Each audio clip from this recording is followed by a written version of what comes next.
So welcome everyone. We've got a couple things that we're going to focus on today. Um, we're going to try and expand this process a little bit from where we were uh, earlier in the week. So I'm going to minimize the serial monitor because I really don't need that live data at the moment. So we started from a file called analog input. We included a couple other libraries, some of the ones that I've already attached to the zip file. So hopefully you guys were able to get this piece of it to work. We initialized a couple variables and did some pin assignments, and we set up the serial port, opened the serial port and started some of the library components so that we could access certain features on the Circuit Playground Express. And then we set the pin mode to input because we want to be able to watch what's coming in over the course of time. So in the code we're actually running in the loop is this sensor value. We start by reading in data from whatever sensor pin we've assigned. Today we're going to try a different sensor, and we're going to try and see what it looks like to give a proportional response. But before we set some of those parameters, we need to do kind of some practical measurements to see what the range is. So there are a couple factors that I think are going to be very helpful. And I see there's some folks that are having intermittent connection issues. Yeah, hopefully they don't have any more further issues.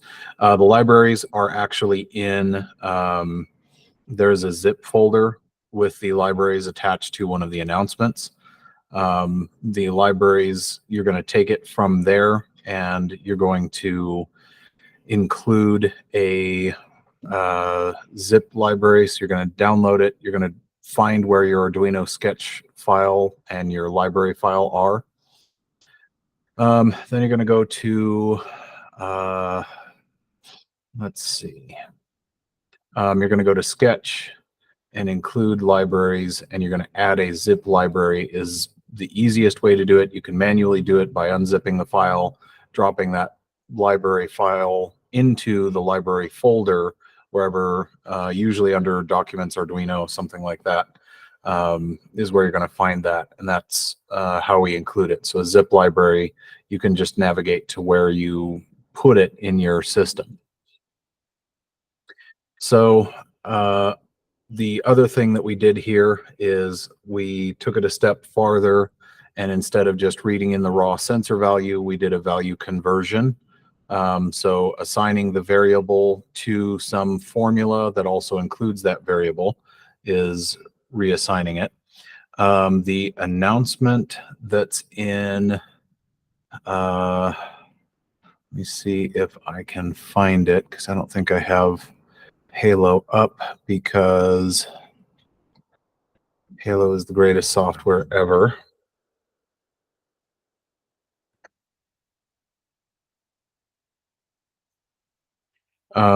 Where you'll find that library is under the announcements, unless of course Halo scuttled the announcement, which didn't used to happen, but they're making it better all the time.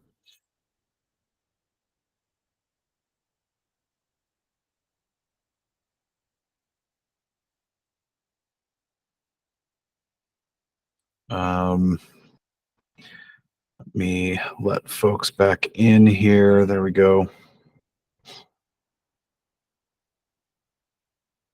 That folder,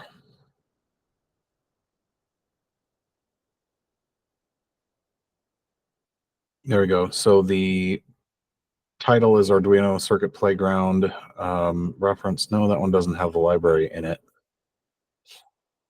The week 2 CPX test code that most everybody has seen has a Playground Express command, blink.zip. That attachment contains the missing things that you're going to need in order to make that work correctly. So that should have the Playground Express library included. So that has kind of a few different components to it. So you'll have to do some unzipping and moving of folders. There's a few other places you can get those, but it can be a little bit confusing. So so long as you have them, it will not flag you at this step.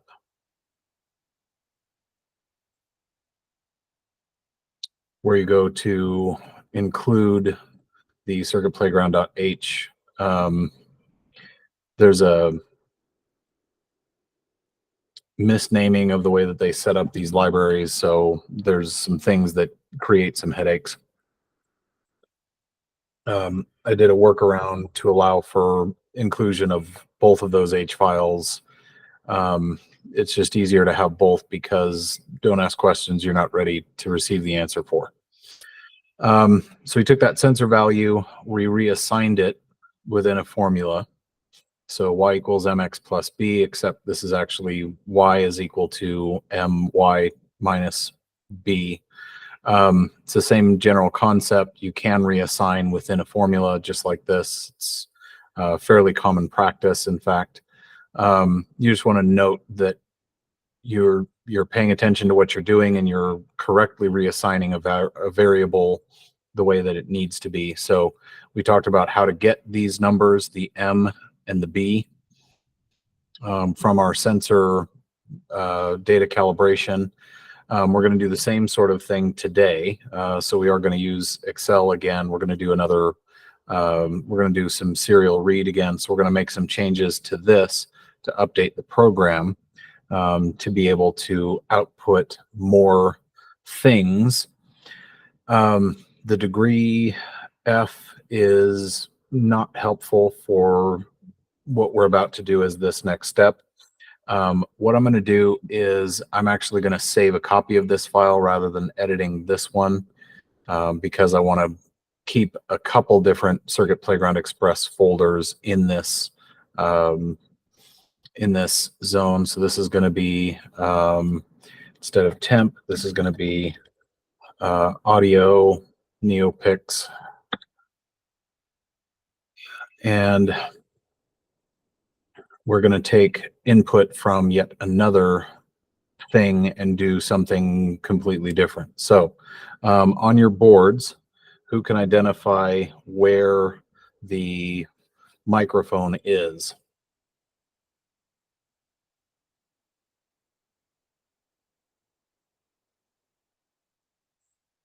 See if they have it printed.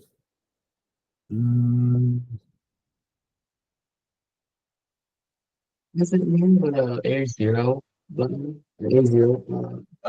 I believe it is A0 based on a couple of things I remember. The A0, however, is I'm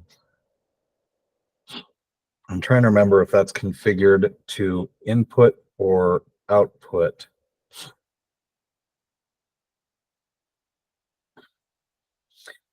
Because there is a microphone and there is a speaker.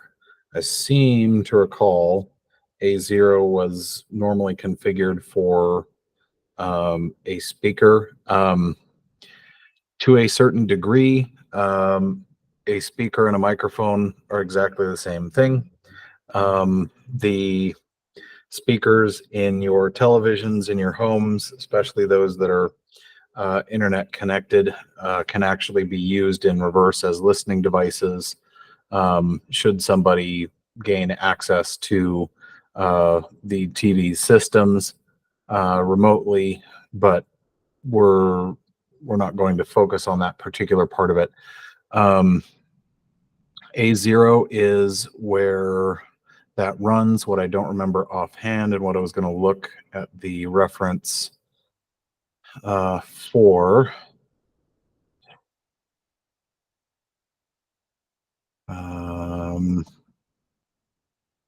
is going to look at the pinout. This is part of the reason why you need technical reference manuals.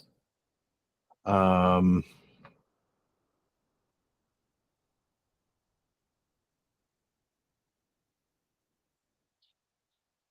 somebody else is trying to jump back in.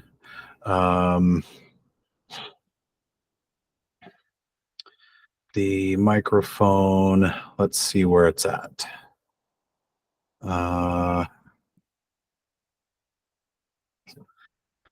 Speaker, yeah, the amplifier is connected to a zero, analog zero.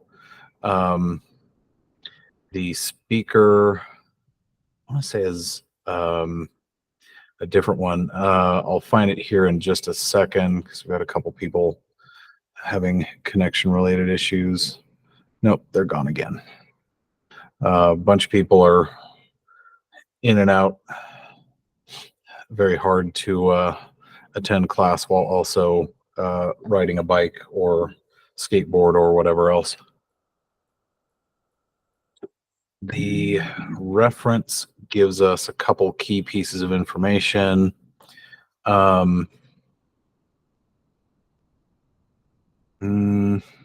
Yeah, there's a small class D amplifier that's next to the speaker.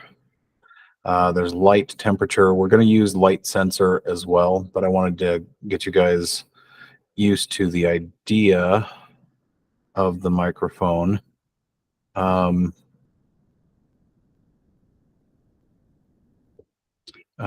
digital microphone. There we go. Got connection back again. I think this one gives.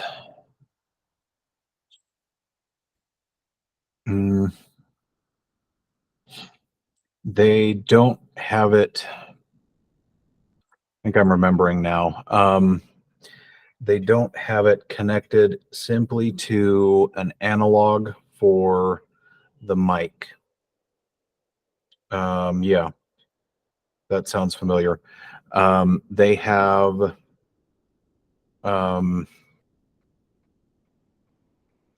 different kind of microphone. So it's a digital microphone.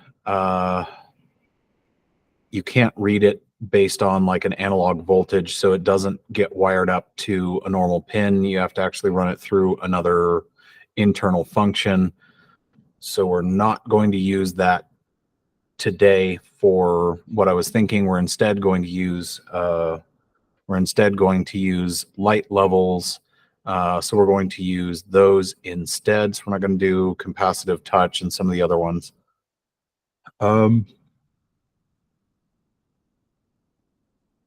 Yeah, that's going to be the easiest. Yeah, so 7 is the switch. That's right. So we're actually going to switch over to, there's a very important part of this. I want to highlight this so you guys can see it and understand what I'm talking about. This is in the Circuit Playground Express reference that I provided you guys.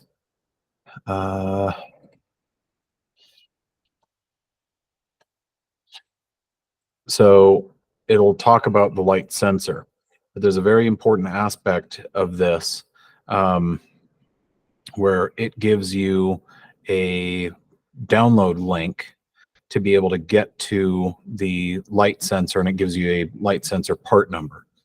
That's connected to analog 8, so you will get a reading between 0 and 1023. Higher values correspond to higher light levels. A reading of somewhere around 300 is reasonable. In Circuit Python, that range is scaling. So we're not quite going to use this as a color sensor. You can use it kind of as a pulse sensor. It's a little bit tricky to do that, but we're going to we're going to do some of kind of the first pieces of that today, so you guys can see another example of how to actually do sensor input, rather than simply that being the case. So there's an ambient light sensor. Switch to showing this one.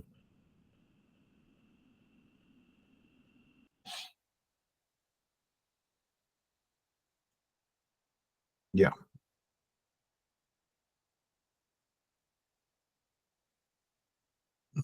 Where to go?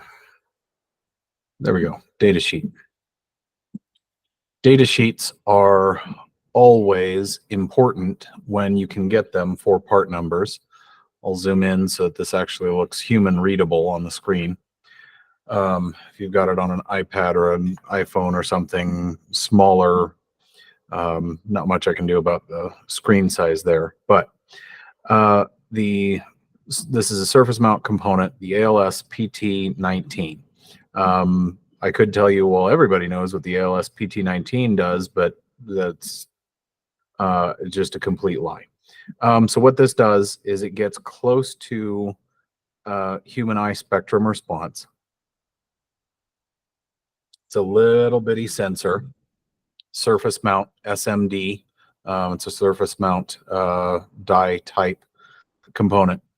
The performance range is -40C to 85C. So with 85C being the upper limit, there are summer days where this will still work in Phoenix. If you convert 85C back over to Fahrenheit, you'll see why that's humorous. So it is lead-free packaging, which everybody brags about being RoHS compliant. It actually just means that because we got rid of lead in the electronics, the solder is less stable with thermal cycling, and so your phones and laptops and things die many years sooner than they could using the old solder methods. So it's not really the huge bragging point that they're looking for. A lot of places that these are used.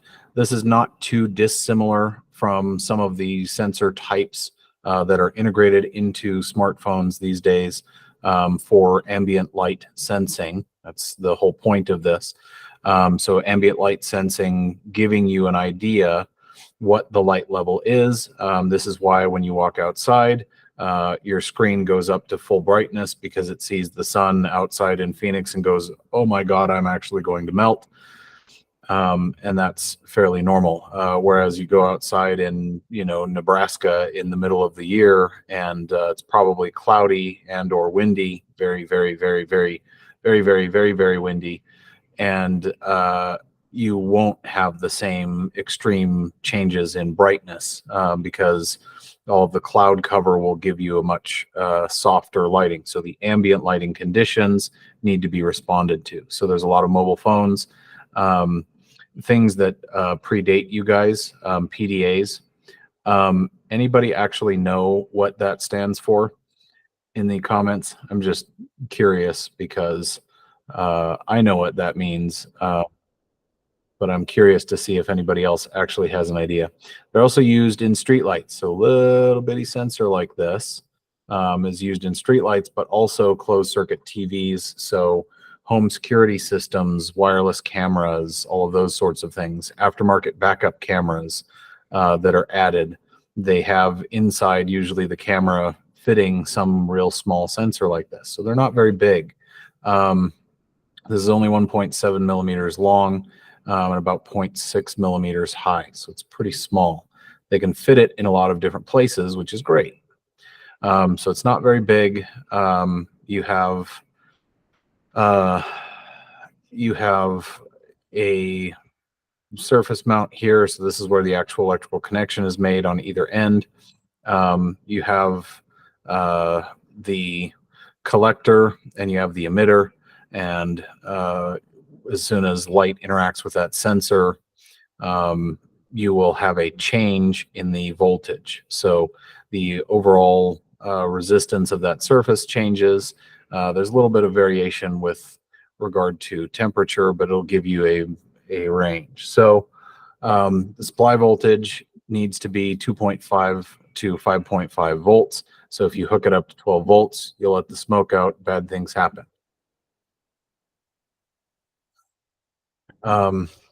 Minus 40C means that this ambient light sensor would not survive in space applications where it gets really, really, really, really cold at night. So there's a lot of little things that it goes over. It also gives you a ratio of light currents. There's some ranges here that this is the part that they're talking about with the sensitivity to wavelengths and things like that. It also gives you rise and fall times, which is important if you're doing sophisticated circuit design, if you're doing rapid turnaround sensing for the stuff that we're teaching you guys, since these are not exactly going to be military applications immediately pressed into service. You don't need to know some of those finer details. It's just helpful to know what the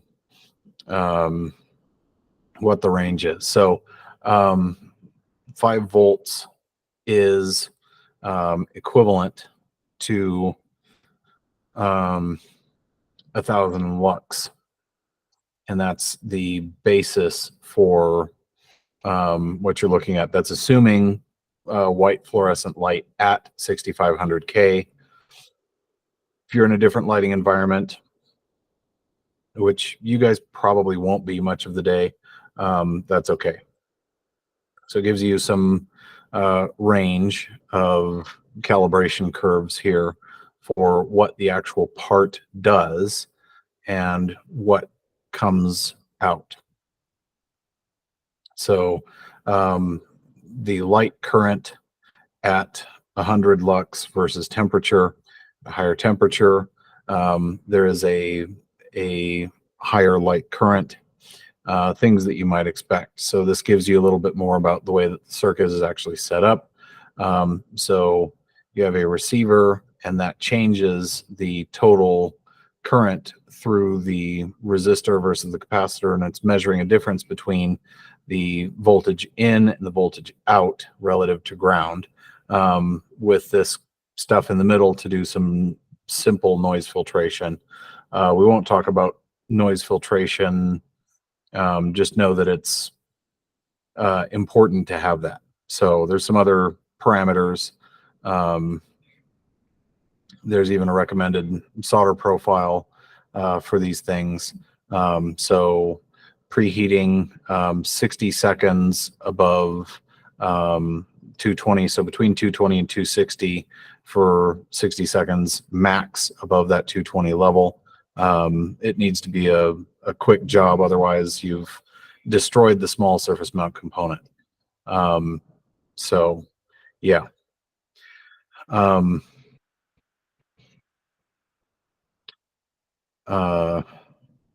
Yeah, double-headed soldering iron. So there's even special soldering tools. They don't recommend traditional soldering irons because reasons. You won't be able to control the heat. You won't be able to get it the right parts to the right temperature quick enough. It's a mess. It's an absolute mess. So things to avoid.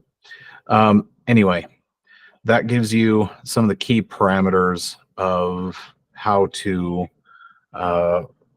actually understand some information from a data sheet. So we're going to come back here and look at what the output range is, and what the relative illuminance is. So how many lux does the sensor actually see? And it shows you 3 different curves at a room temperature of 25. So fluorescent light at 1K, so 1000 Kelvin, 7.5 Kelvin is the red, and then fluorescent light at 7500 Kelvin is the illuminance, it goes from 0 to max value with just a little bit of light input at that light temperature. So things to keep in mind. Most are going to be 6,500, so you're going to have a little bit more gradual slope than the 7,500 here. So it's going to be somewhere in between these, probably a little closer to the 7,500 side, but it's going to give you some kind of a range. And that's indeed what we see here for incandescent light versus fluorescent light. So it's a little bit more gradual slope, but the incandescent light comes up a lot more quickly. So just helps to give us an idea what is there. Somebody that's good at Googling, since that's like one of the top 10 skills that I'm sure all employers are looking for these days. Figure out, if you can, what the total lux output is of a common something like an iPhone LED lamp. So the LED light on the back of an iPhone, there's going to be some different levels there for different models. See if you can figure out what it is for an average phone these days, which is probably something around like a 13 or so, because that's going to be a helpful number to know for the rest of what we're going to work on. It looks like the light intensity is between 40 and 60 lumens. Yeah, so there's a 40 to 60 lumens is probably an accurate range. In the 1950s, nobody would have conceived of a light being that powerful that was handheld, which is kind of an interesting thing. So you guys have grown up with obscene light outputs. Lux and lumen, however, are different. Let's see if you guys can find the difference between those. Yes, I knew somebody was going to go with public display of affection. That is, in fact, not what PDA means unless you're a high school principal. Personal digital assistant is what that actually stands for. So you guys learned something from ancient history. That was some of the first electronics that I repaired many, many eons ago, back in the before time. Let's see. We've got, all right. So we're going to change this, and this is no longer, so this is still analog input, but what this is going to do is I'm going to change the comments on this entirely. There we go. Make sure we're displaying what we think we are here. This takes in analog data from the light sensor, from the ambient light sensor.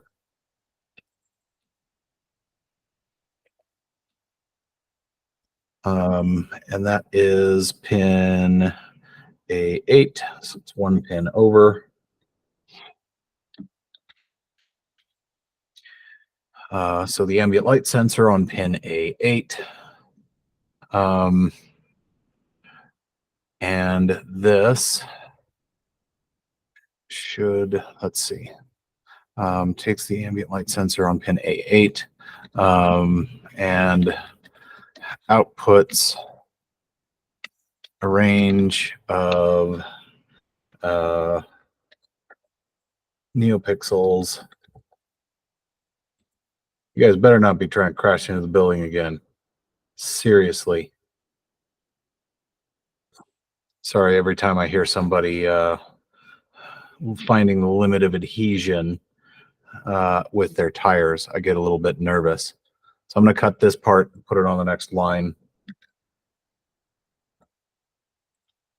And outputs the range of neopixels scaled relative to sensor input. So this is already for you guys getting a lot farther into the concept of serial I/O than anything that you've had exposure to prior, but it's going to give you a much better handle on how to actually make use of these things. So we're going to change this value to pin A8. So this is the pin for the ambient light sensor. We may or may not continue to use pin 13, probably not for this. Starting the sensor value at 0 is fine. We are going to need a new scale for our sensor value. So I'm going to comment the sensor value redefinition line out. We're going to do a calibration, and we're going to use the range of what we see coming back. So sensor value is currently, and I'm going to comment out the units here and change this back to a print line because I want it to skip after it. I wanted to do a carriage return after it does the sensor value. Let's see. I'm going to look for an example here.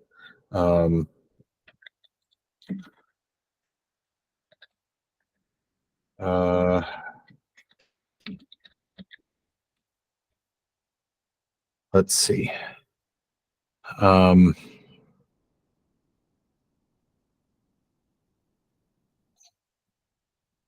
Okay. So that you guys understand what it is that I mean about turn, I have a simple demo for you that will help make sense of this.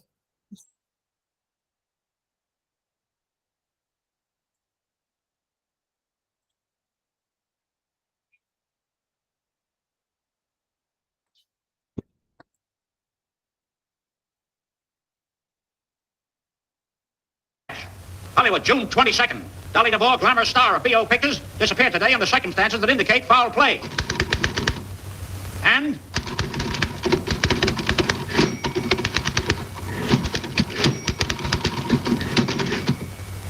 read that back. Goggle, Yatte Benefucia Timine Haranja Pararikman Hiha, June 22nd. Get copy this thing on a typewriter.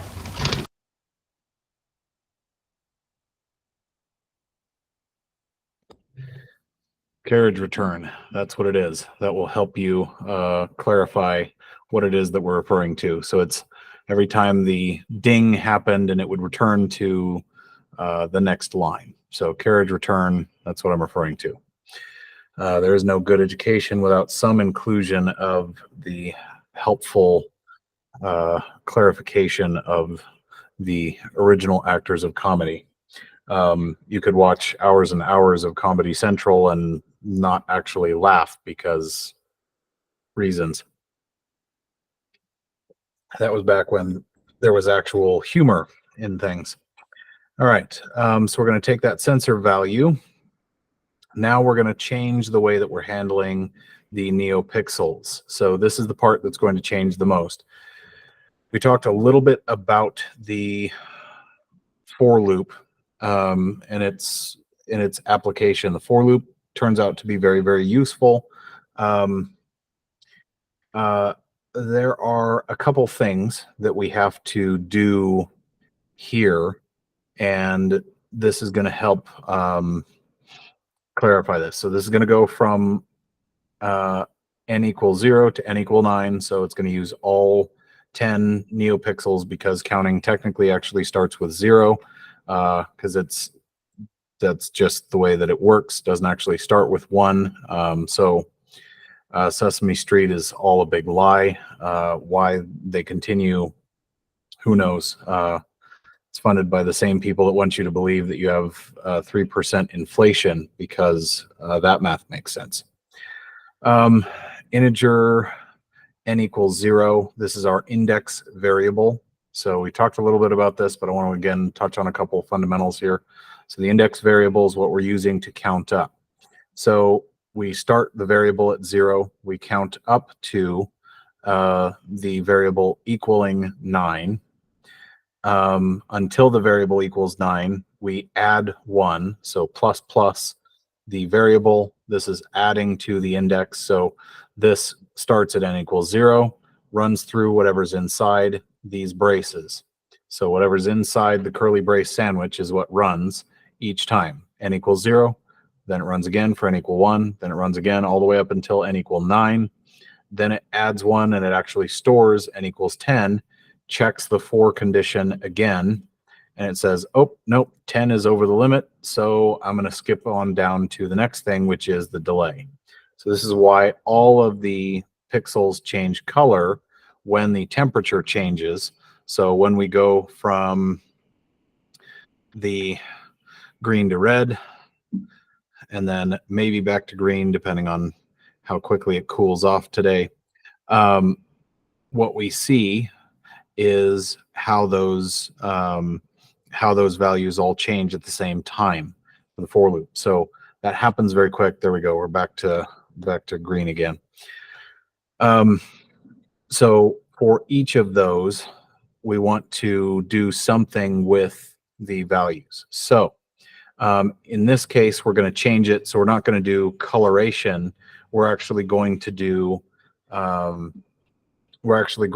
some comparisons first. So we need to know what that sensor value range is. So for right now, instead of running the for loop, what I'm going to do is just comment this out. So I'm going to right click and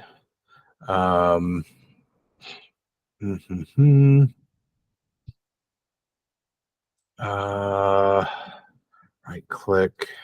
So if I select the block, there's a couple things that you can do up here. Yeah, under edit, you can find a couple of these commands. So you can select a block of code. You can comment. You can also increase and decrease font size and some of the other useful things here. Increase indent. You can auto format to have it try and attempt to correctly format whatever it is you're looking at. I'm just going to comment that block out so that it's going to give us the information. I'm going to uncomment the LED pin high, LED pin low, so that pin 13 is going to blink when we go to do this. So I'm going to verify. So it shouldn't have any egregious errors because we haven't made any significant changes. So we're at the same 12 and 14% of memory.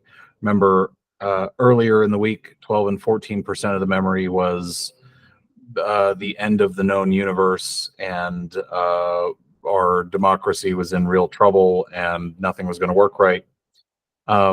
It's all a bunch of nonsense. So that was an example of the hardware not doing what it's supposed to. So we are uploading. Okay, we've got everything uploaded correctly. So now I need to go back to tools and look at serial monitor. So depending on the angle of tilt, the ambient sensor will see different values. So if I put it right up against the screen, you'll see a very high value. As I pull it away, it tilts away. If I turn it over,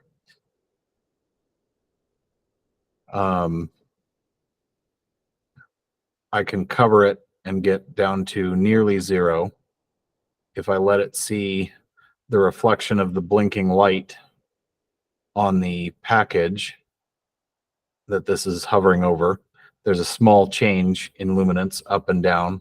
So it bounces between like 10 and 15 or 20 based on whether or not it's blinking. The blinking is sort of in sequence with the reading, but not exactly. The reading's happening a little faster than the actual blinking because of that whole rise and fall time thing that was on that spec sheet. So that's rise and fall time. there's both a rise and fall time of the LED. So from when the voltage hits to how many milliseconds it takes for it to actually illuminate, then it shuts off, how many milliseconds it takes to actually turn off completely. Sensor, same thing, how many milliseconds it takes for the sensor to saturate at that signal level. And if you cover it, you've got nearly no light output. If you then hit it with all the 1.21 gigawatts from your sensor, yeah, let's make sure it's right over the top. So it's essentially saturated. So 950, it's right on there. If I back the phone away, if I have it like an inch above the surface, it's pretty well saturated at like 970. So that gives you an idea of what the dynamic range is. And they said in that spec sheet that you should see in most ambient light conditions, somewhere around 300 is common for most indoor light levels. So again, tilted at the screen, for instance, and including some of the fluorescent light from above. I don't have super bright lighting in this particular area, but we see a range of something like a couple hundred. So this is not an extreme condition, but it gives you a pretty good idea what that range is. So that'll give you a reasonable idea. So well fluorescent lit area, it's going to be about 300 lumens. But the fact that it picks up a lower level just sitting on the desk surface of about 60 compared to the about 300 that they're estimating is good level of fluorescence lighting is the reason why all laptop cameras suffer from being terrible and why you need so much more lighting value to be able to actually get something on the sensor. So people do all these ridiculous blown out ring lights and things to get cameras with really small sensors to do just this and actually detect a high enough light level to have something to work with. So the output they're actually suggesting is pretty close to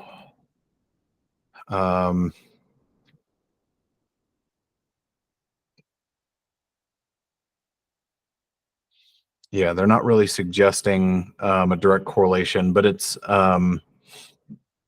that conversion. So if we say something like, let's see,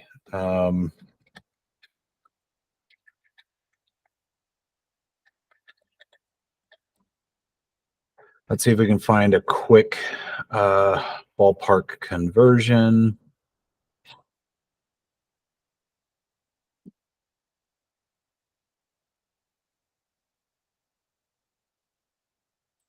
So,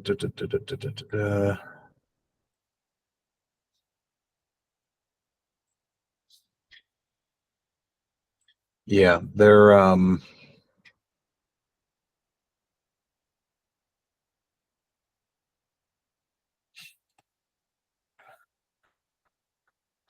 so there's a couple examples of these. Yeah, the typical phone is going to be in the 40 to 50 lumen range. That's actually about reasonable. It's good for illuminating a small area. Not so good for if you're trying to light up the entire night. That gives you at least a reference range.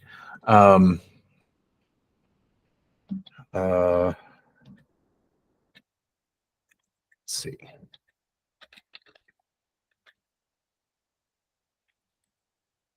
There's a couple steps for conversion, and I seem to recall there was one in engineering calculator, but we can use one.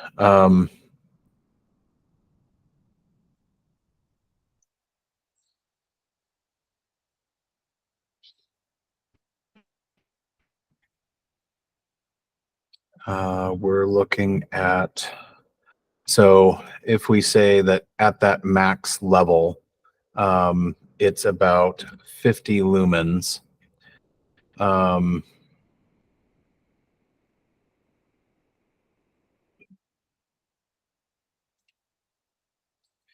Yeah. Lux, let's see. 50 lumen conversion parameters.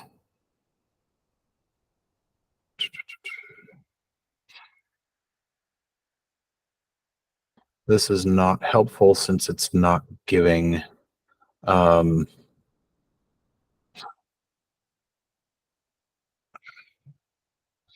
exact value. So we're going to say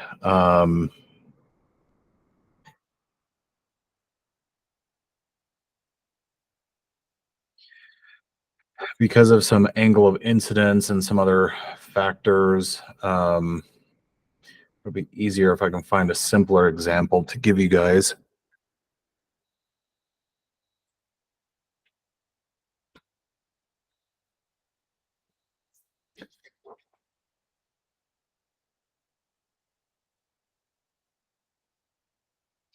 Let's see.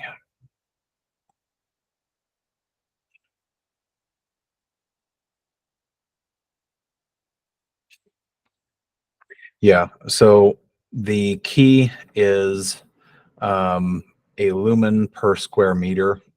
That's the unit for lux, and that's what it's trying to get at for the sensor. So if we simply do a I have conversion, a question real quick. yeah, Just to be sure, are we ever looking at the coding screen? Are you in like an Excel? I'm about to jump over to Excel and we're going to do a conversion because we need, let's see. We're going to need to set this up so it's going to be similar to what we started working on.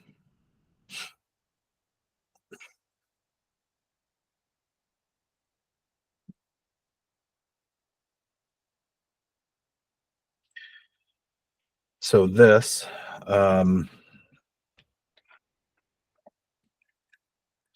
you. sensor reading,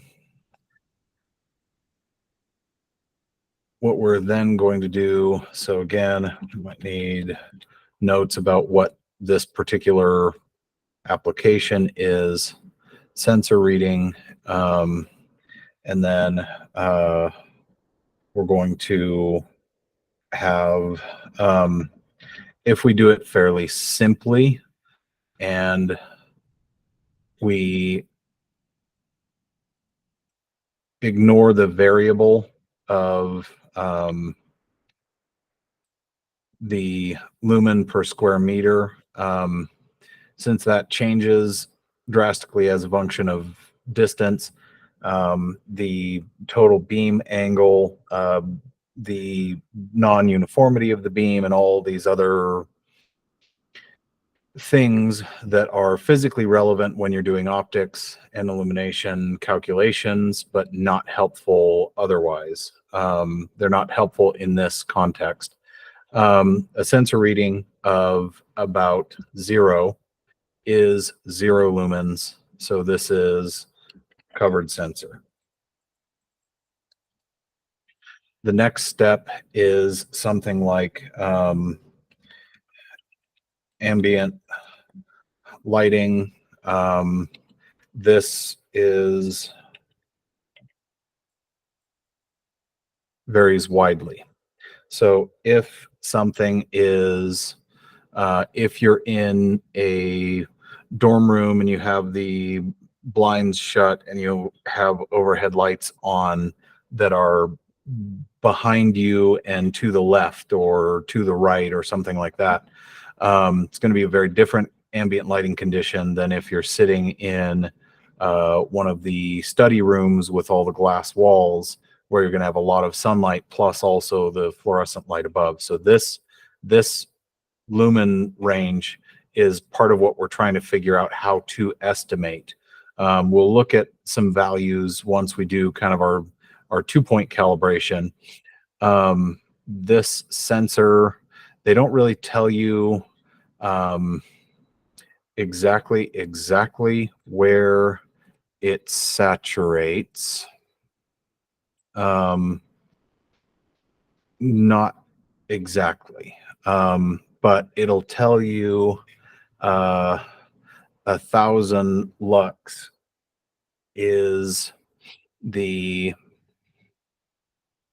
that's kind of their highest reference point. So at 5 volts, 1,000 lux is their step noting. Yeah, let's see.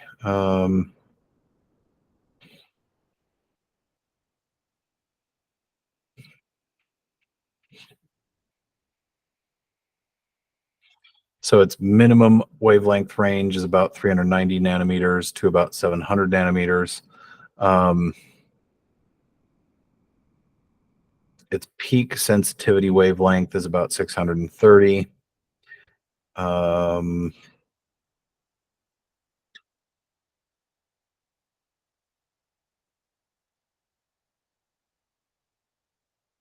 Yeah, so it gives you a little bit of kind of useful information, but it does give you some range. So at the zero current,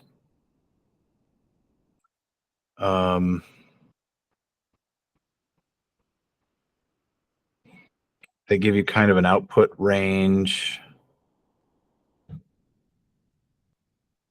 On the spec sheet. So let me show you where I'm looking on the spec sheet so that you can see what I'm referring to.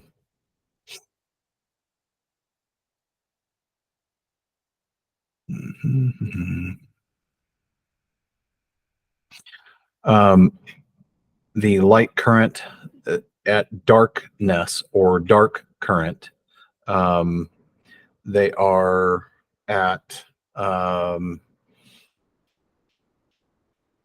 they're suggesting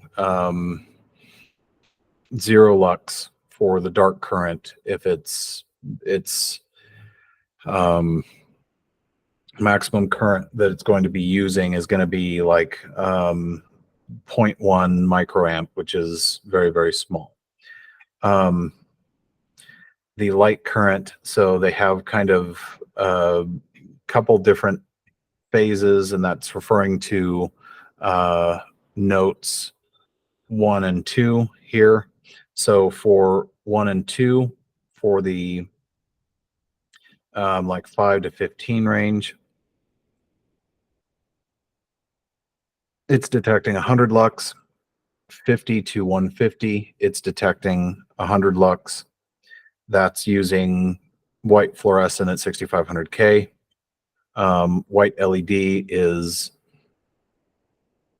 common, same output range, typically 6500K color temperature.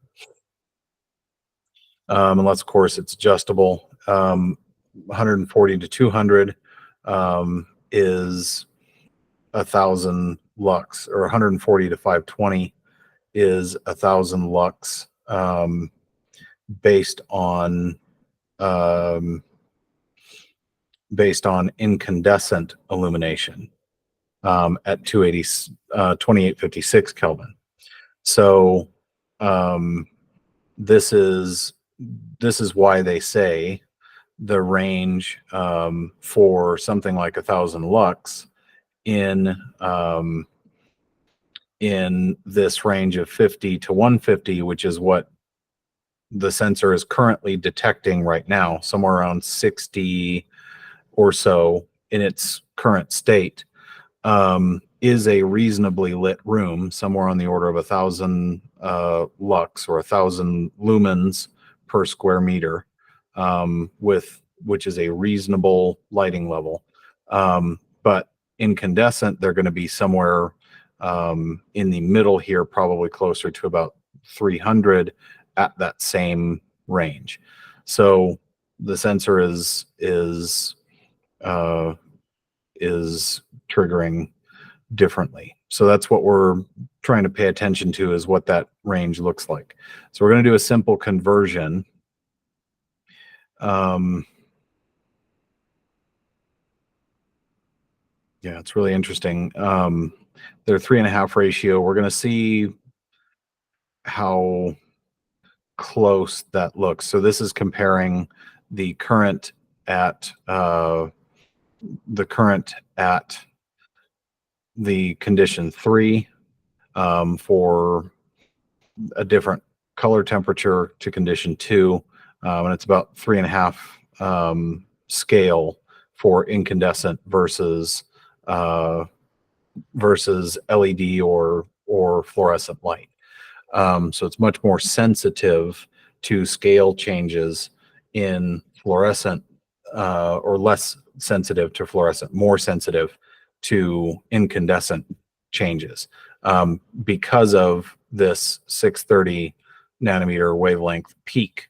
That's just the mechanics of how the sensor works. So they're telling you what to expect based on their internal testing. So they have a very good, very clear validation process there. So we're going to go back to Excel. And we're going to say what we know is the sensor reading that I saw of about 980 or so, I'll call it 990. This is the, we'll say the peak output is something like 50 lumens. So this is iPhone LED at less than 1 inch, or at approximately 1 inch.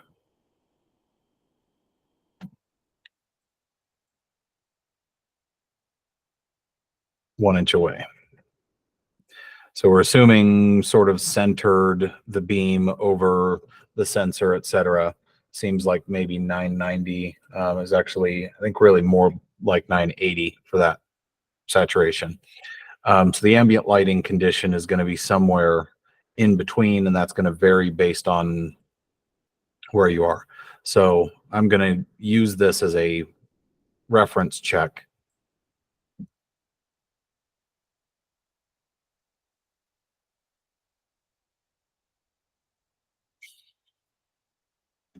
Scatter plot. Scatter plots are our friends. Okay.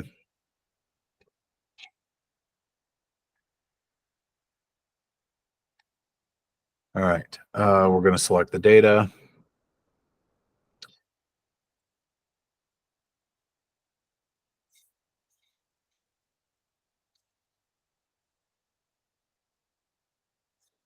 Again, we're going to look at what we want out. That's what we want to put in the Y column. So I want to output lumens.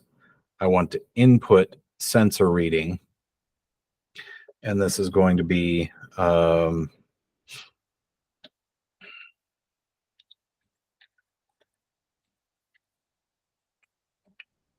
lumen sensing calibration. Okay. So at 2 points, we have a fairly straightforward operation. We add a trend line, linear, automatic, display the formula, and the R squared. So again, if you have 2 points and your R squared isn't 1, the universe is far worse off than you thought. So 0.0051.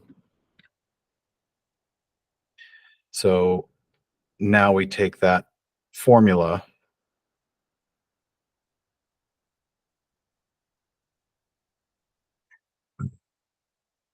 so we're going to correct our sensor value. So it is this constant times sensor value, and there's no plus B correction on this one. So then we can say, convert this to print. So we make sure you're actually seeing all the things. So there's a couple code changes we've got to do. So this is actually not audio, but that's okay. I'll change the value later. So we have nothing changed in the setup. Still doing an analog read. I've updated the sensor value equation.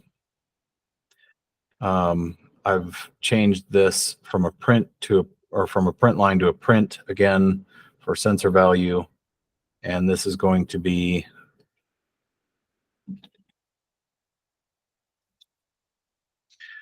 lumens. So now we have a conversion. Then once we know that we're getting an output that sort of makes some sense, we'll then go to the next step of bringing in some alterations to this for loop that will make some more sense once we've got it all correctly structured. All right, so we load that, and we're going to come back to our serial monitor.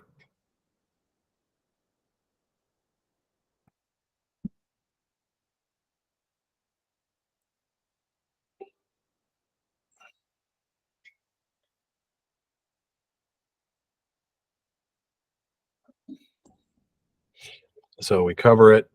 We go down to 0 lumens. We let it see the light from the screen. We get to about 12 lumens or so saturation there. Then we check it against the light sensor. So about 1 inch away. If we get it centered over the light sensor, we can get it maxed out at 50 lumens. And then we can see sort of everything in between. So now we can see there is a scale that responds. So whether or not the exact lumen count is right without having an actual meter to do a calibration, it's going to be a little bit hard to tell. But what we want to do is we want to now work on what we do with the values. So what we've seen is somewhere between the low values that we were seeing here from our calibration from like 0 to 50 or something like that. We were seeing even maybe like 0 to as far as about 100 is fairly reasonable for ambient lighting conditions, with an average or a typical value somewhere around 60 or thereabout. What we can then do is we can uncomment this block, but we're going to make some changes.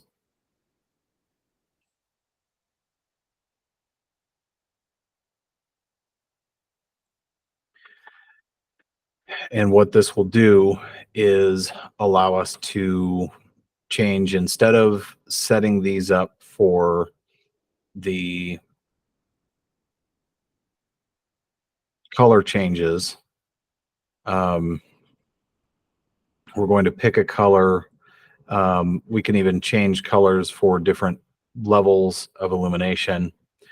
So we'll take a look at some options there to give us some ideas what's going on. The INT, we're still going to use the same kind of structure, but we're going to do it a little bit differently.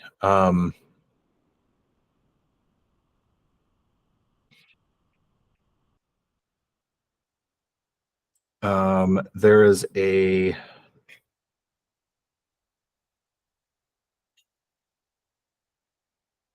let's see, there's a few ways to approach this.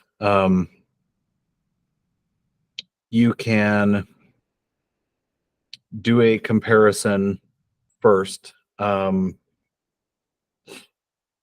Really, even for this one, kind of like last time, it might make the most sense to have a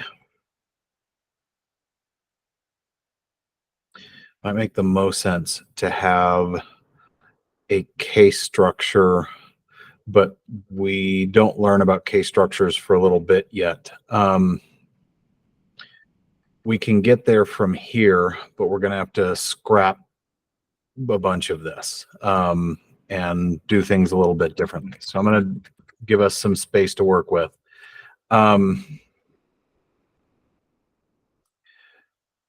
It's a challenging thing to really simplify down code into bite-sized digestible pieces, and not include all of the extra levels and layers of things that you need for code to be robust once you've learned them. So this is a thing you guys will appreciate later in the semester. So we can do a comparison with if statements. We can also do it for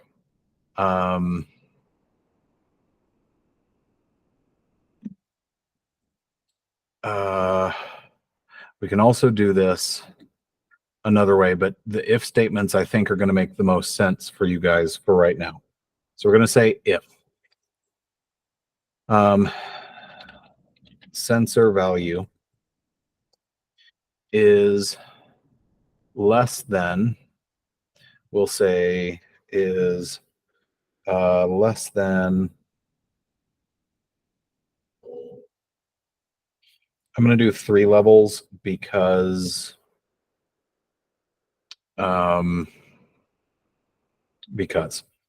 so if sensor is less than or equal to 10, do this stuff.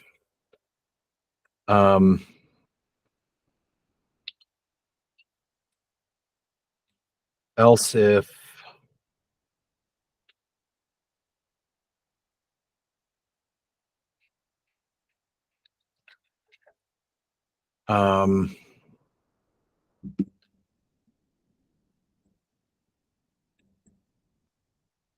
no, I'm going to do it as individual if statements, not as nested if statements, because reasons. Less than or equal to, so we're going to say 0 to 5. We're going to say less than or equal to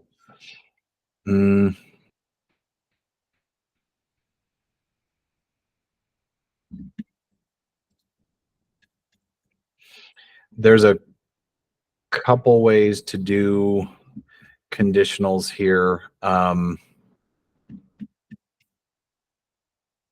I'm trying to, again, keep it simple and not add unnecessary confusion. The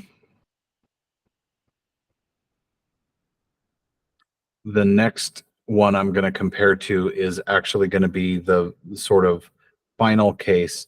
If it's greater than or equal to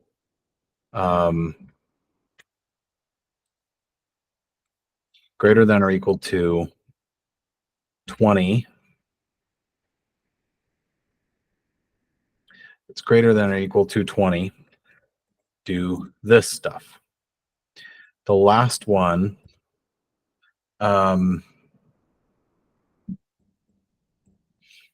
if it's greater than 5, so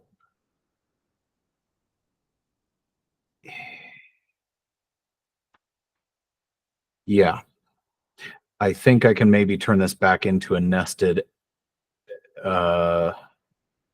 if else, and still keep it simple. I think this will work. There might be a conditional break that I need to add.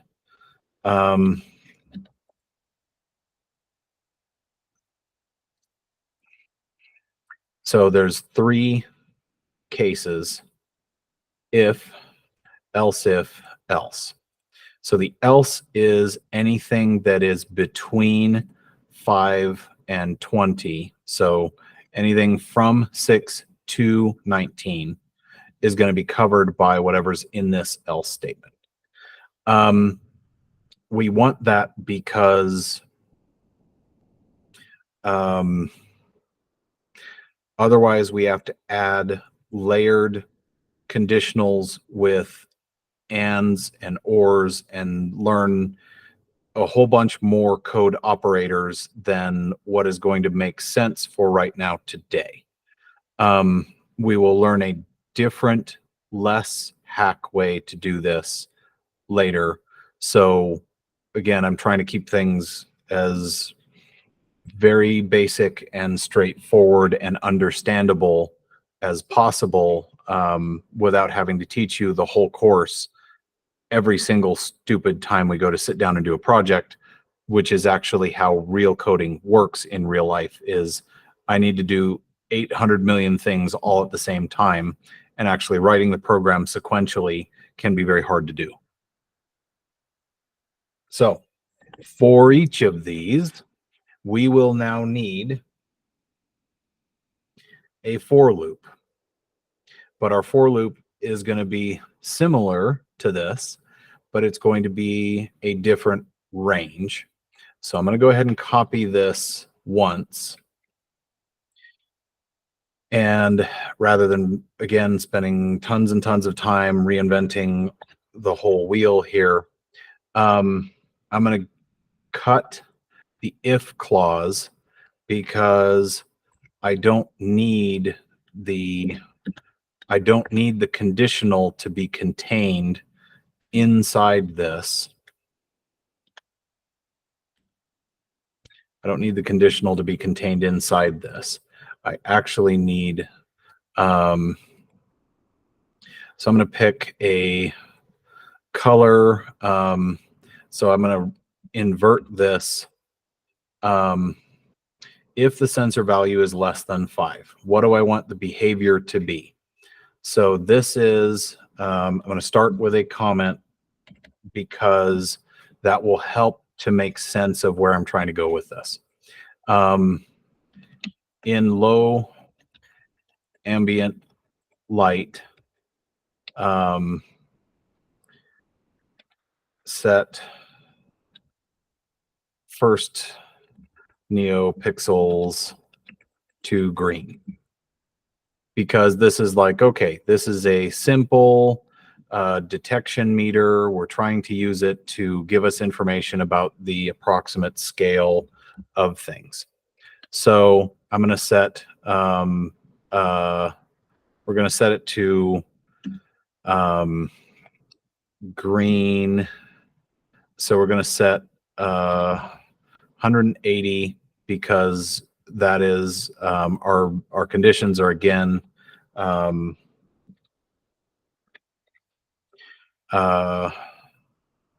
index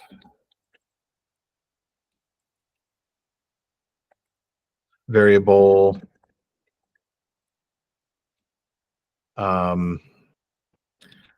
red, green, blue. not bluey blue, red, green, blue. This is how we assign our pixel colors. So for this first one, we're actually going to do 0 to 4 for low light level. Actually, I'm going to do 0 to 3 because it's going to be the first 4 since there's 10. If the sensor value is this, we're going to move that to this. So set pixel color, all of that is not needed until we get into the else if. We've already got an else if, so we're going to redefine what that's doing. The else is going to move down to the else. And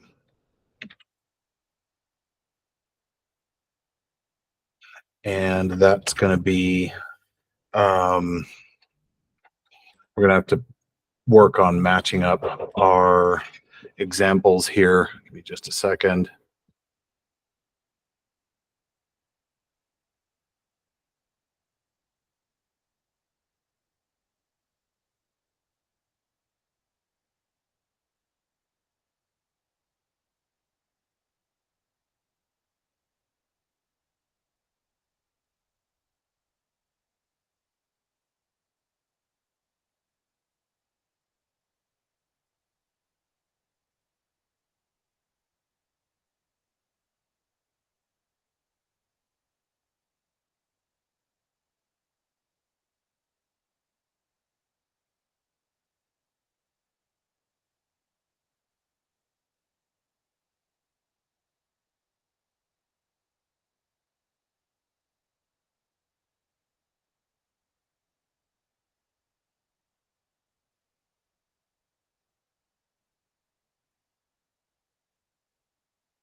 Okay.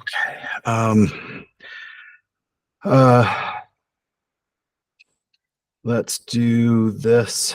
And yeah, so this one, our for loop, but we need to close out. This is where we need to pay very, very, very, very careful attention. Our for loop, we need to close out. So that this is why we want to use the IDE so that we can check and make sure that we have everything inside the curly brace sandwich that we need. So what this is going to do is this is going to light the first neopixels in green. So second one,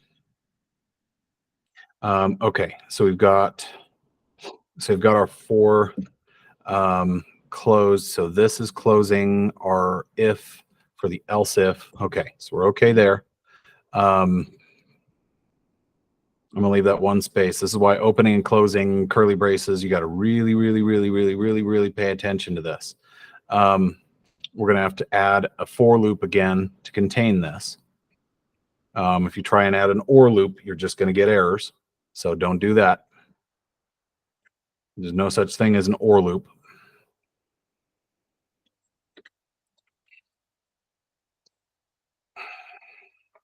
Okay. Else if, for loop, open, close. For loop, open, close. Else if, open, close. Okay, I'm going to add a space there. I need a space here to make sure we know what we're doing. This is going to set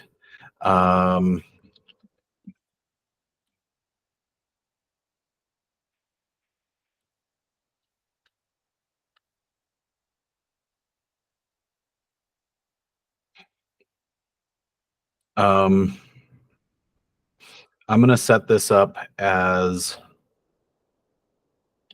all right, let's do a vote real quick in the comments.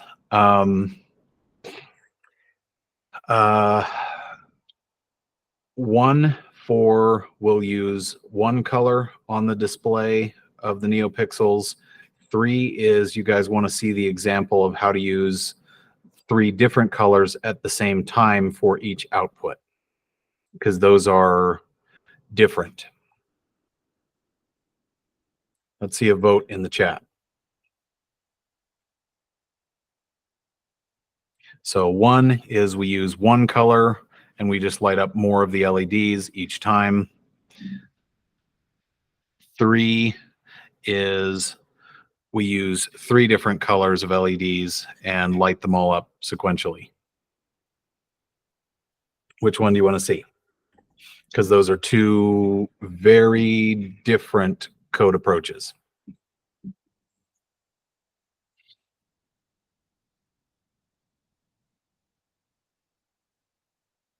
Unless, of course, messages stop scrolling, in which case, okay. Let's see, actually changed it to 1. Good. All right. All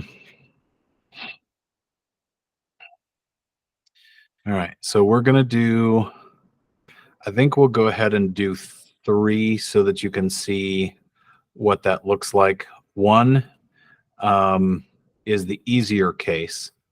So this is going to be setting them all to red, would be setting the for loop to index from 0 to 9. N++ mean we're doing an increment, so count up each time. You can also do a for loop with count down each time. We don't need to count down, but it mechanically be about the same thing here. But we'd have to switch it to be counting down from 9 to 0. So reverse indexing can do some strange things. So in order to not do that, in order to do 3 colors, we need 3 for loops. There's a couple other ways to do that as well. I'm going to, again, try to keep things simple for you guys. So you need 1 for loop to run this first set in green. So that's 0 to 3. So we need the one from above, whatever previous one we did. This sets the first NeoPixels to green, so we don't need a space there. But we're going to copy this for loop, and we're going to change the index. So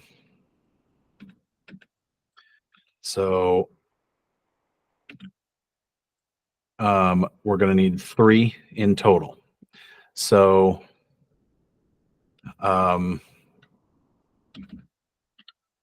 sets green LEDs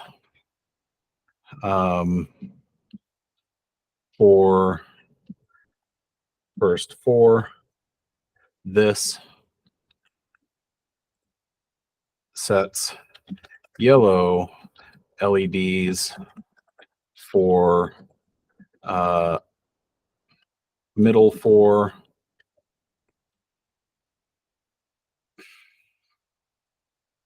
So this is going to be for n equals 4 to less than or equal to, so 4, 5, 6, 7, right? It's 4, 5, 6, 7, to 7, less than or equal to 7. The last three, the 8, 9, and 10, are going to be, so this one, let's do, yeah, for up to 3. As soon as it goes to 4, it kicks over. So if n is 4, here, where it's going to start indexing, so 4 to 7 is 4 more, and then 8 to 8 and 9 are the last two, which will be red. So maybe we need to do 0 to 2. So maybe here we need to do this 0 to 2 and actually do it in thirds.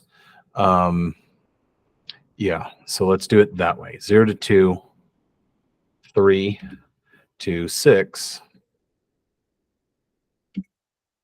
and 7 to 9.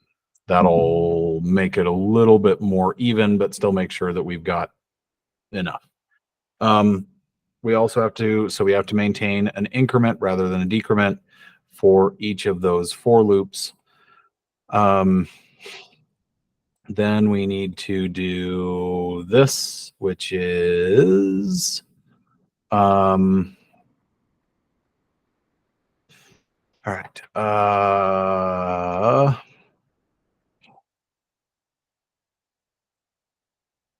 Yeah. Yellow color.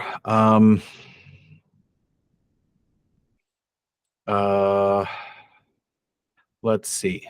Let's find, because none of you are going to know this off the top of your head, would be my guess. Okay.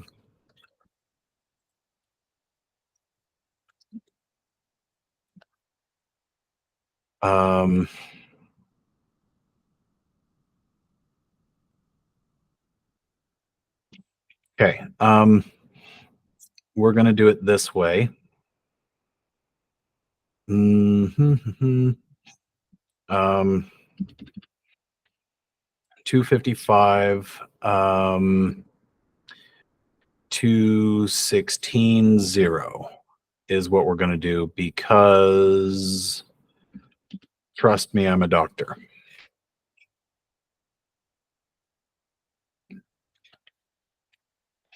I'm going to do 255 for this one, just so we get our max coloration.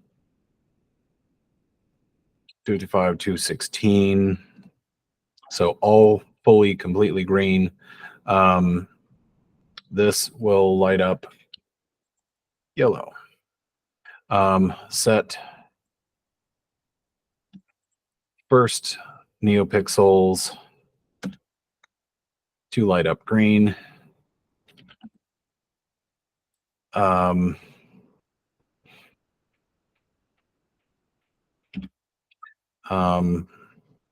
Sets the neopixels to light up yellow. Again, make sure the comments make sense so that you don't type it out in gibberish and cause yourself much heartburn and consternation later. And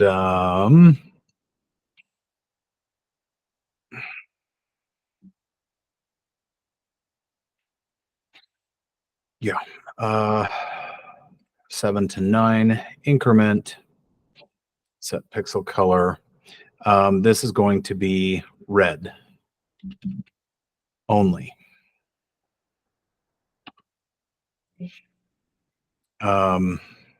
Sets the neopixels to light up red. From 7 to 9, 4. Okay, so the 3 example is going to keep things interesting. The last case is going to be again, a for loop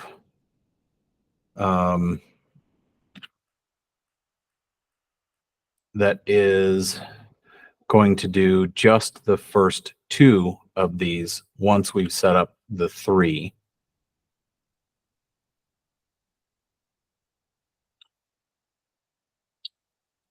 There we go.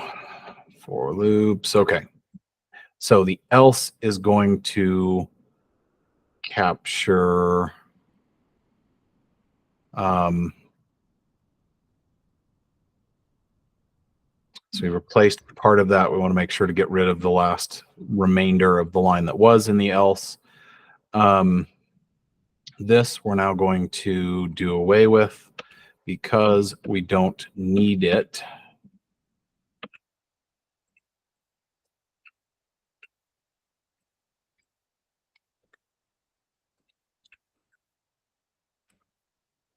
Okay. So we have an if where we have a for loop. We have an else if where we have three different for loops to handle the three segments. We have an else that we have a whole lot of setup here for. So the else is just the two. And then we have the delay and the delay. All right. So this should compile as long as I didn't do something like fumble and misspell one of our variables, which I did not. All right. So I'm going to load this. And what this will do is behave differently. So we're going to see some colors.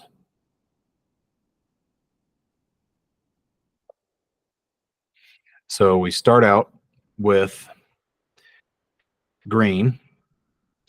If we add some more light to it,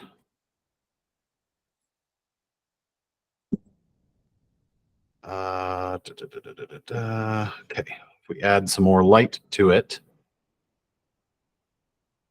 we light up yellow. If we add even more light, we light up red. We back it back down. Now, because of the way that this will happen, we don't have a system to clear the neopixels at the end of every delay. So I wanted to get just the bare bones basics ready for you here. So even if I cover the sensor and we go back to essentially zero illumination, we don't get clearing of the neopixels because we never tell them to turn off. We just said, once you detect this case, turn them all on. So all of that stuff that sounded like me mumbling in some Martian Sanskrit or something like this didn't make a whole lot of sense because I'm going through and trying to essentially edit in my head as I go because I want to do error and use case handling like this in process. So we work our way through kind of one layer at a time. So we're going to come back here and we're going to say, okay, if, else, etc. Okay. Delay. When we're doing this to do the turning off, we're going to add one more quick operation that turns this off. So I'm going to tell it to turn all of the pins or all of those neopixels off. So I'm actually going to do it before. I'm going to leave it on for so this delay also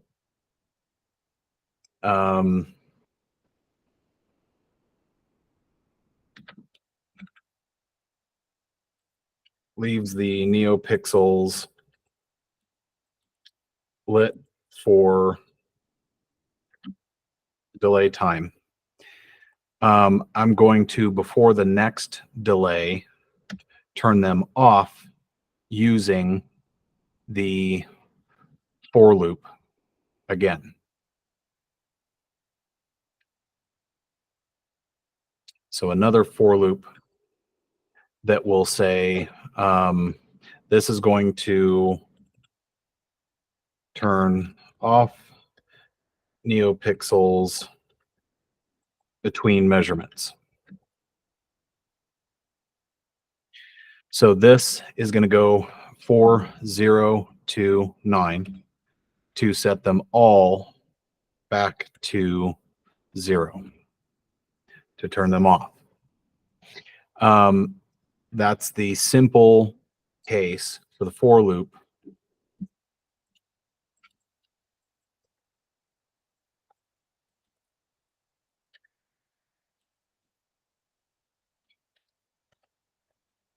To turn off the pixels. So now we upload, because of course we've not met any syntax errors. So now the behavior is similar to what we had with the blink paradigm, where if we cover, I should have set it to include if we cover the NeoPixels entirely to go to 0, so that 0 was off. So I should add one more set of conditionals there technically. But as we change the illumination levels now, we get to yellow, back to green, back to yellow, back to red, back to yellow, back to green. Okay, so we now have control over our lighting levels and our ambient sensor that indicates to us, and depending on what we set the delay time to, we can in real time actually use the sensor output or the sensor input to trigger visible output on other things like the NeoPixels. Okay, so that's a lot of things to put into sequence. Let's do a quick check-in for the sake of clarity. And let's see where on the grand clarity scale you guys are at on this at the moment.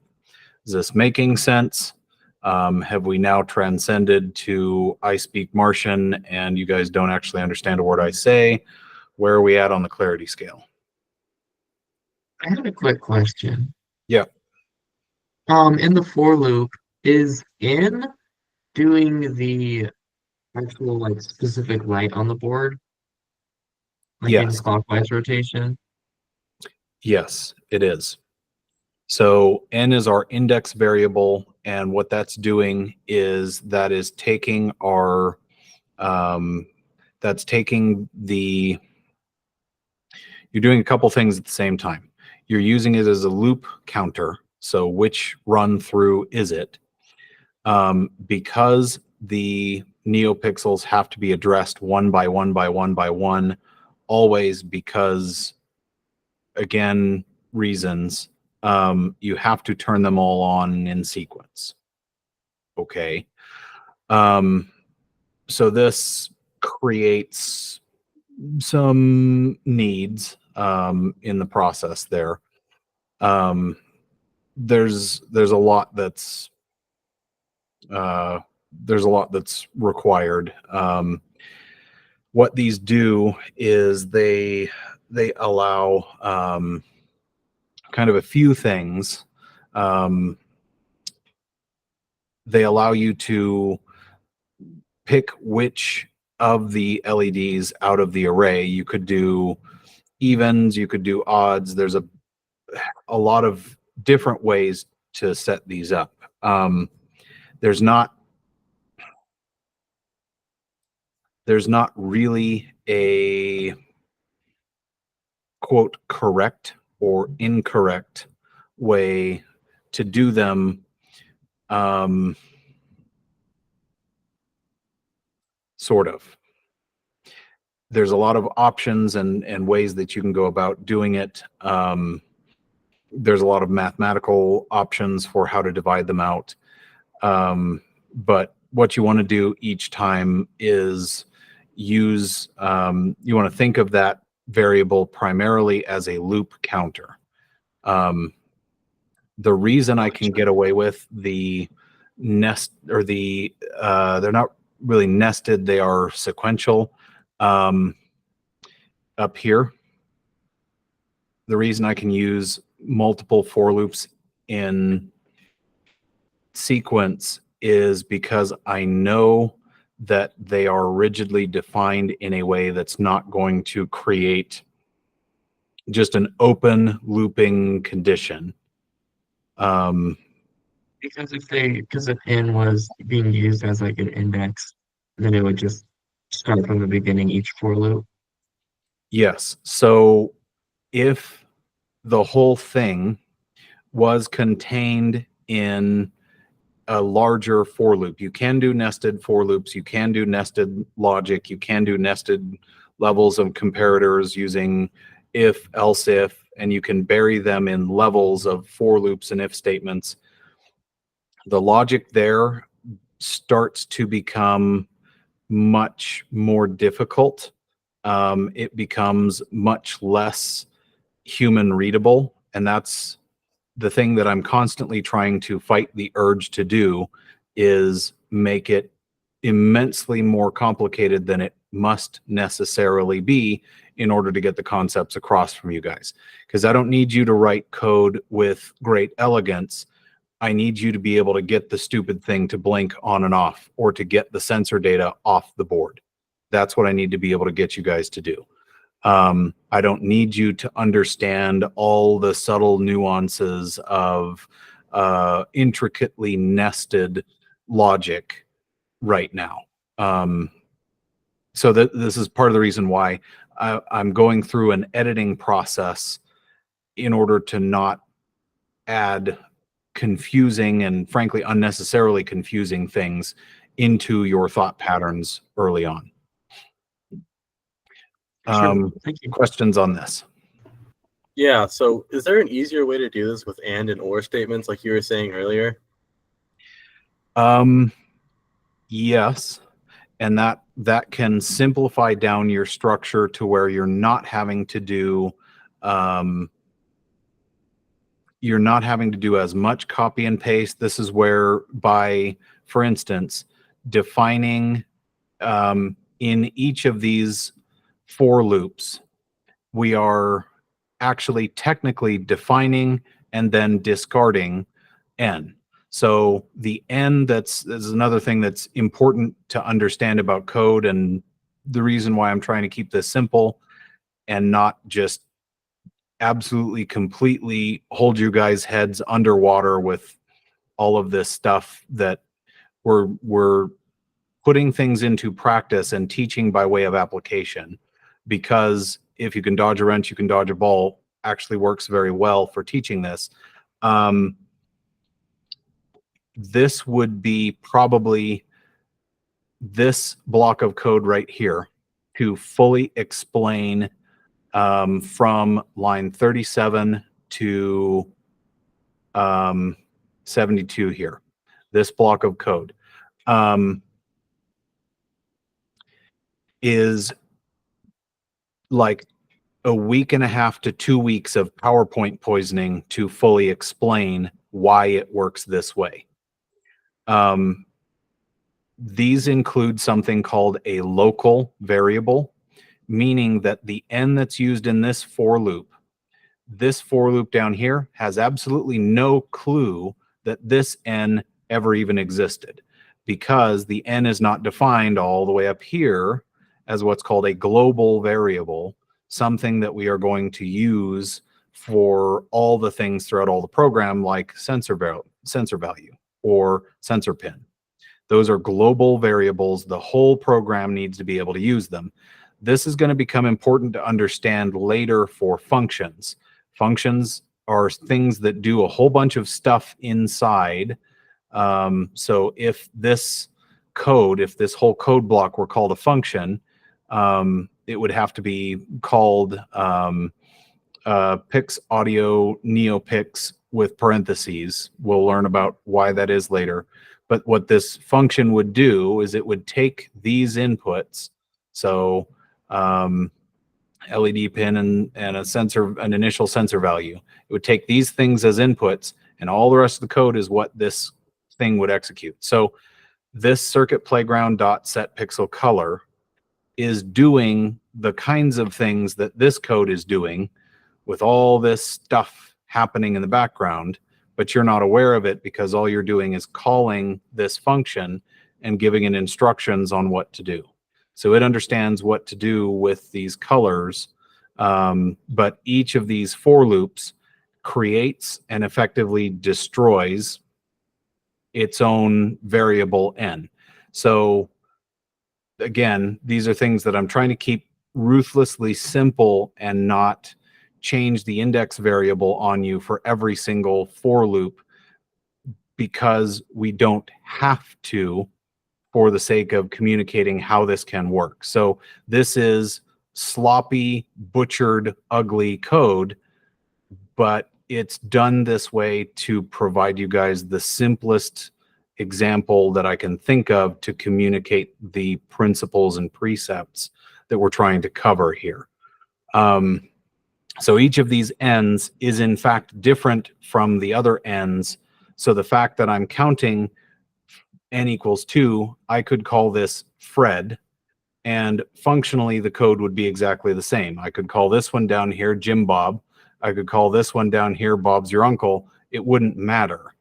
They're all different local variables for the purpose only of the for loop, which is why I'm doing the creation of the variable inside the for loop in compact code. So I'm already compacting a bunch of things into the for loop rather than doing indexing steps inside of here, where I could say, if I didn't include this n++, for instance, and I were to eliminate that part of the for loop instructions and conditions, I would have to, at the bottom down here, say that n now equals n plus 1, for instance.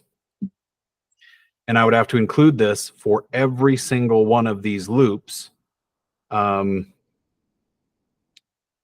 If I did not use this shorthand, which is n++, which means each time increment or do this thing, but it understands what that means in a shorthand notation. So I don't have to have that. And that's why I'm trying to keep things simple and digestible. So I don't have to call this n. I could use another index variable. I could use n, m, o, p, d, q, asap, whatever, in order to do the indexing. But again, for the sake of simplicity, I'm trying to make this copy paste friendly earlier on in the semester so that you guys can get a handle on what do I physically have to do in the code at a dead minimum to hack something together that works for the purpose. Later on, we can learn about fancy indexing with a simple global variable and doing transformations on the global variable, making reference back to it, doing nested structures. That's where some of those things become important, because you really can't use a for loop with n and then nest inside of it another for loop with n, except you can, but you also have to account for the fact that the indexing now changes when you have nested loops and you lose one value off the end and stuff that we'll learn about later. So when I say don't ask questions you don't want the answer to, it's a real thing, okay? The harder you pull a thread of questions, the more you uncover ignorance about a particular process. So do so very carefully. All right, other questions on this?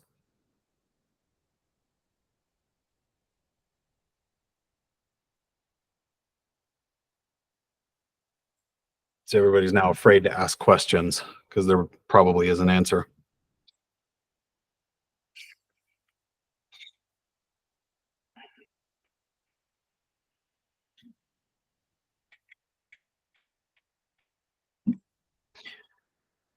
So for the single colors, you can see where it would be very easy just to cut these out and just do a single color. So you just change the color values and you change the scale to go from 0 to 6 or something like that. So for those of you that are curious on how that looks, you would go from 0 to 6 and make them all yellow or something. So this 255, 216, 0 is the approximate RGB value for school bus yellow, because that's a very identifiable kind of yellow. Whether or not that's exactly school bus yellow, it's reasonably believable.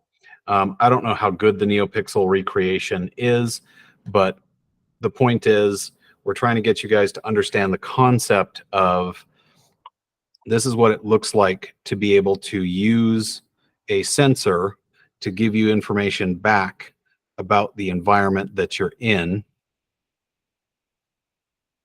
So we've got our green, we've got our yellow, and we've got our red that comes in at a sufficient light level. Here we go. And it goes back down to green only. So the whole point is we need to be able to start pulling in data and be able to control what the output does so that it gives us information.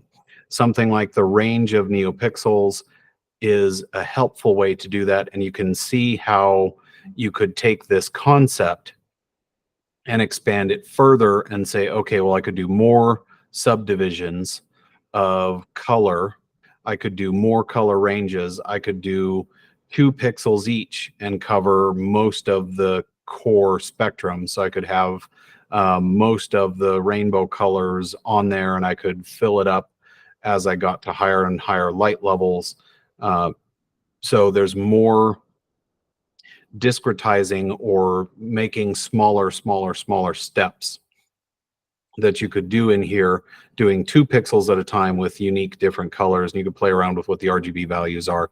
But that's the stuff that we want you guys to be doing with these, is asking questions, trying things with them. And that's the whole point of having this as a textbook, is to get you guys to try different things and say, okay, what would I change if I wanted it to do this or that or the other thing? So yeah, there's a lot of info. Yeah, question? Yeah, so I got a little bit behind. Can you upload this? I want to try to rework it so that I could get the pixels to light up sequentially. That way, I don't know, just try to rework and get more familiar with the code. Yeah, so this, I can give you this as an example, because this is a lot of things to cover all at the same time. But because of what we're trying to do with code, it's hard not to have to learn, not to have a very, very, very steep learning curve as is.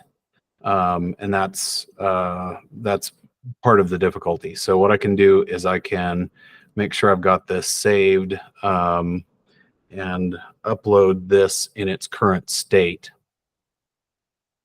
so that you guys can use this as a reference point. I just have to find the subfolder where it's located now, because I think it's here.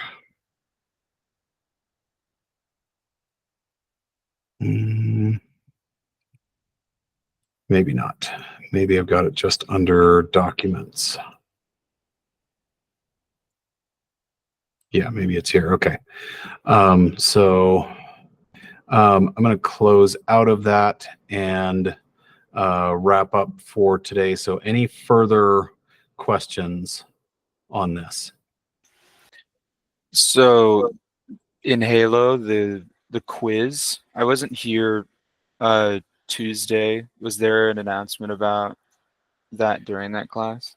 There has not been. I need to get the quiz compiled so that we can cover some basics. I'm not going to have you guys doing things like explaining for loops and things like that yet, but I do need to have a concept check so that we can get that into the books. That's going to have to go into next week because reasons.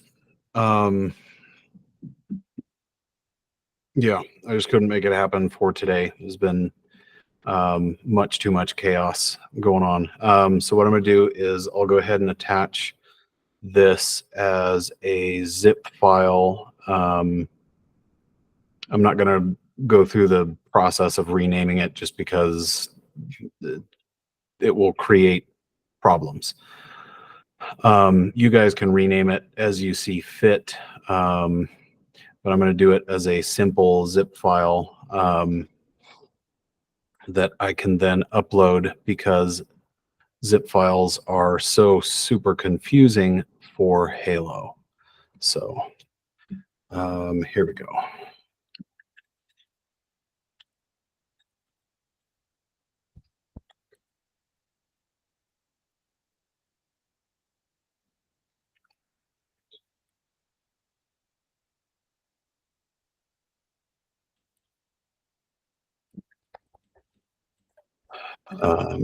Yeah. So the quiz is going to happen during class? It'll happen during class. I technically could set it up to be I technically could set it up to work a little bit differently, but I don't think that's going to be beneficial. So Is there anything specific we should study for it? Is it just the Playground Express, or is it it's some of the coding principles that we've been going over. So let me make sure this is actually published. There we go. Okay. Yeah, it looks like it's actually published now. Sometimes it takes an inordinate long time to get those published. Yeah, so we're going to be evaluating some of the concepts and principles that we've been going over. So most of what you guys have been focusing on are keys to how to set up an algorithm and what it looks like to set up a flow chart for an algorithm and all of those sorts of things. So those are going to feature pretty heavily, making sure that you guys understand how to even read a flow chart, how to use it for practical purposes, those sorts of things. Okay, other questions? If not, then I will see you guys next week. Thank you, Professor.